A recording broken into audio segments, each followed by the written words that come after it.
Can a single kiss really turn your world upside down? In this heartwarming love story, a young woman learns the surprising secret behind love's most powerful move, the kiss. Join us for a funny, touching chat with Aunt Colette that'll show you how to make love last. Get ready to smile and maybe even try her advice yourself. It was a quiet afternoon in Aunt Colette's cozy living room. Sunlight streamed through the lace curtains, casting soft shadows on the walls. The young woman, her eyes red from crying, sat across from her aunt, who was calmly sipping tea. "I just don't understand, Aunt Colette," the niece said, her voice trembling. "I've been crying all day and night because my husband keeps leaving me. I give him all my love, kisses, caresses, everything. What am I doing wrong?" Aunt Colette set down her teacup and smiled gently. "My dear, sometimes too much love can feel like too much. You're always showering him with kisses and attention. But maybe that's the problem. You might be overdoing it." The niece wiped a tear from her cheek, looking confused. "But isn't that how you show someone you care?" Aunt Colette leaned forward, her eyes bright with wisdom. "Love is powerful, my dear. It's like a secret weapon we women have.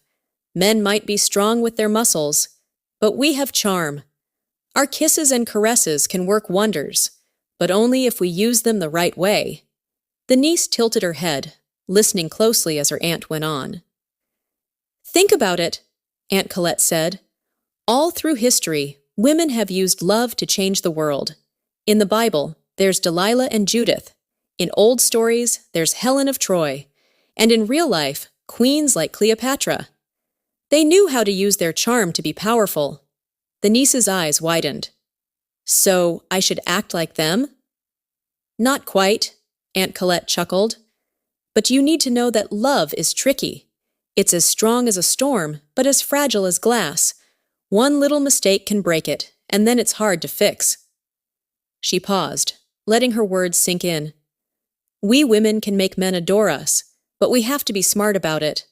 The real secret? It's all in the kiss." "The kiss?" the niece asked, curious now. "Yes," Aunt Colette said, her voice soft but serious. "A kiss isn't just a little peck. It's a way to share your heart.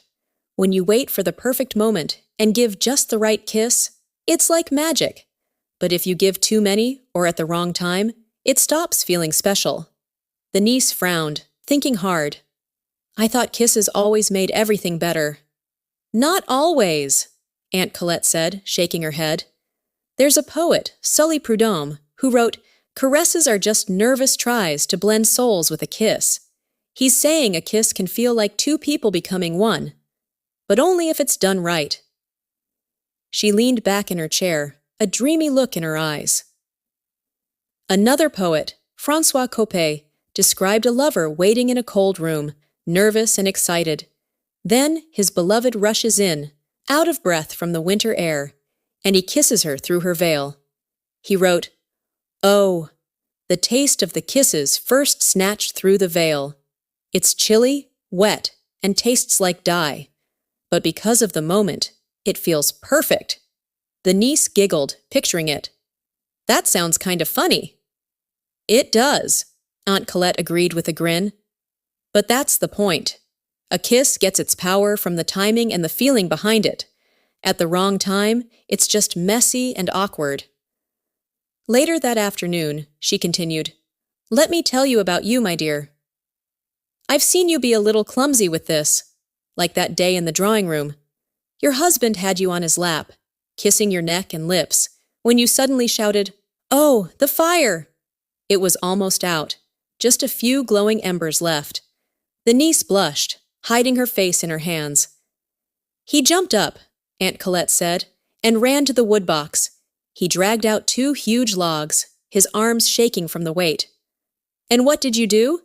You went over with those begging lips and said, 'Kiss me.' He twisted his neck, trying to hold the logs, and you gave him a long, slow kiss. The poor man could barely stand. Then you grumbled, 'How badly you kiss!' No wonder he was upset." The niece burst out laughing. "Oh, that was awful of me." It happens to all of us, Aunt Colette said, patting her hand. We pick the worst moments, when he's carrying water, tying his shoes, or just trying to rest. We don't mean to, but it can tire him out. So what should I do? The niece asked, eager now. First, Aunt Colette said, holding up a finger, never kiss him in public, like at a restaurant or on the train. It might feel sweet to you, but it can embarrass him. And when you're alone, don't overdo it. If he's tired or busy, give him space. A kiss should feel like a treasure, not a chore. The niece nodded slowly. So, it's about being thoughtful? Exactly, Aunt Colette said with a warm smile. Love is like a dance. You have to know when to step in and when to step back. Get that right, and he'll adore you. The niece smiled, feeling lighter. Thank you, Aunt Colette. I'll try it your way. Aunt Colette winked.